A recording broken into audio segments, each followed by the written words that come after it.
দাসপুর জুড়ে ডিজের তাণ্ডব। গতকাল ঘাটাল মেদিনীপুর রাজ্য সড়কের দাসপুরে ডিজে বাজিয়ে রাস্তা থেকে যাওয়ার সময় ডিজে বক্স পড়ে গিয়ে গুরুতর জখম হয় এক ব্যক্তি। ঘটনাস্থলে উপস্থিত হয় দাসপুর থানার পুলিশ এসে ওই ব্যক্তিকে চিকিৎসার জন্য নিয়ে যায় মহকুমা হাসপাতালে। বাজেয়াপ্ত করে ডিজে বক্সগুলি। সেই ঘটনায় গ্রেপ্তার করা হয় এক ব্যক্তিকে। নাম উত্তম দলুই, বাড়ি হরিরামপুর।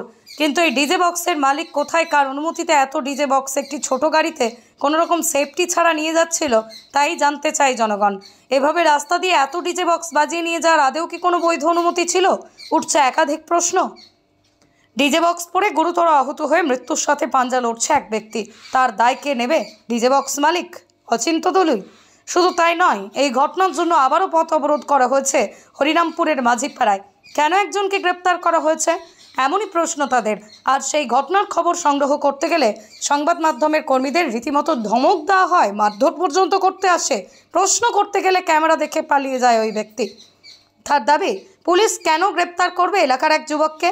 সংবাদ মাধ্যমরা কেন খবর করবে? সংবাদ মাধ্যমের কর্মীদের কাজ সংবাদ সংগ্রহ করে মানুষের কাছে তুলে ধরা। আর সেই কাজেই যত বাধা বিপত্তি আসুক না কেন, যতই তাদেরকে ভয় দেখানো হোক না কেন, সাধারণ মানুষের জন্য সংবাদ তুলে ধরতে তারা কখনোই পিছপা হবে না। ডিজে ডিজে বাঁচাও বাঁচাও ডাক।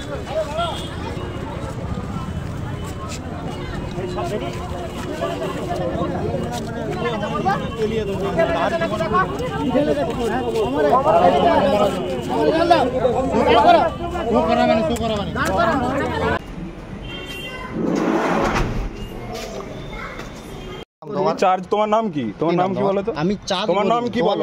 তোমার নামটা বলো। তোমার নামটা বলো, নামটা বলো। তুমি আমার নামটা কি বলো? আমরা খবর করতে এসেছি। কথাটা কি বলছো? আমরা তো খবর করতে চার্জ করি। তুমি চার্জ করছো কেন এভাবে? কি নাম তোমার? তুমিও তাহলে ডিজে ব্যবসা করো? না, তা ডিজে চালাও তুমি? তোমার বাড়ি কোথায়? রূপনারায়ণপুরে। এইখানে কেন? কি জুড়ে বলতে ডিজে যাচ্ছিল, হঠাৎ ওইখানে স্লিপ করে মানে কিভাবে কি পড়ে গেছে আমি জানিনি। আমি তো লেবার, ডিজি তো আমার নয়। কার ডিজে? নাম কি যার ডিজে? অচিন্তা দলে। কোথায় বাড়ি যার? হ্যাঁ, হরিরামপুর। সে কোথায় এখন? সে হিমাচলে। আপনি কি স্যার কাজ করেন? আমি লেবার হিসেবে। লেবার হিসেবে কাজ করেন। ওই ডিজের কোনো বৈধ কাগজপত্র ছিল ওইখানে? আর ডিজের কোনো বৈধ কাগজপত্র আছে? তোমরা যে ডিজে বাজাও? না, আমার কাছে নেই, মালিকের কাছে হয়তো আছে নাকি। কালকে যে যাচ্ছিলে কোনো রুট পারমিশন ছিল? পারমিশন ওরা বলেছে ছিল, ওর দিকে আমি বলছি পারমিশন দাও, বলছে যদি কোনো সমস্যা হয় আমরা তো সঙ্গে আছি, পারমিশনের কাগজ দিয়ে দেবো। ডিজে গুলো পড়ে গেল কি করে? কত সাউন্ড ছিল? সেটি স্যার আমি তো চালাইনি। কারা বাজাচ্ছিল? মানে আমি লেবারগিরি করি, বাজাচ্ছিল অন্য লোক চালাচ্ছিল আর কি। এবার লেবার, আমি তো লেবার করি, সে অন্য লোক মানে নাম না সেরকম আমি নাম ফাম জানি। কজন ছিল আর অন্য এক্সট্রা? এক্সট্রা বলতে বাজাতে বলতে দু তিনজন বাজাচ্ছিল, বাকি বাঁধার জন্য যারা লোক এসেছিল তারা বেঁধে দিয়ে চলে গেছে। না না, সেরকম আমি। আপনি জানেন একজন গুরুতর আহত, হাসপাতালে ভর্তি? স্যার আমি এটা শুনেছি। আপনার নাম কি? আমার নাম উত্তম দলে, বাড়ি কোথায়? হরিরামপুর। আপনি কি ওই ডিজে ওখানে কাজ করেন? কাজ লেবার খালি। সব দিন করেন না? না না, ভাড়া এলে করি, নাহলে আমি জন মজুর কাজ করি। আচ্ছা, ঠিক আছে।